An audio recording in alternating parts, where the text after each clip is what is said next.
大家好，今次介紹嘅就係香港嘅居屋280尺嘅戶型同公屋2至3人單位嘅戶型嘅。咁入邊實用面積居屋計算210尺左右嘅，咁居屋當然有所少少唔同啦，咁咪要計翻牆身面積嘅，咁有少少差別，但係入邊內籠面積係一樣啦。咁我哋入嚟睇下呢個單位嘅尺寸，280尺居屋2至3人單位嘅公屋單位啦。咁嚟到呢個位置，我企緊係個廳嘅中間位置，呢度我右手邊呢個位就係做咗一個開放式一個房嚟嘅。咁呢個開放式房咧係簡單方便，可以瞓覺，亦都可以當個梳化床，因為呢度對面埲牆係裝電視嘅。咁呢個係兩個人住嘅空間就比較好啦，可以當個榻榻米用又得，活動空間又得。咁另外嚟到呢個位置咧，入邊呢個位就獨立間咗一間房嘅。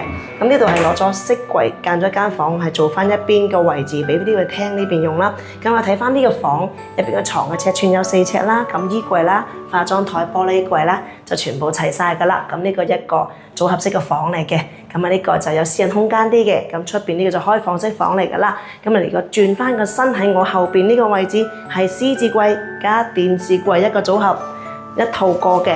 咁點解呢度有電視位置喺度，嗰邊又話有電視位置呢？因為嗰邊係落投影嘅位置去做啦，咁呢邊就真正睇電視嘅，嗰邊有落屏幕嘅。咁啊兩個位置係可以唔同嘅做法嘅。咁呢個位係有一個風水畫掛翻喺度嚇，由於屋主就未掛落去嘅，呢個位置留翻嚟掛翻幅畫好靚嘅。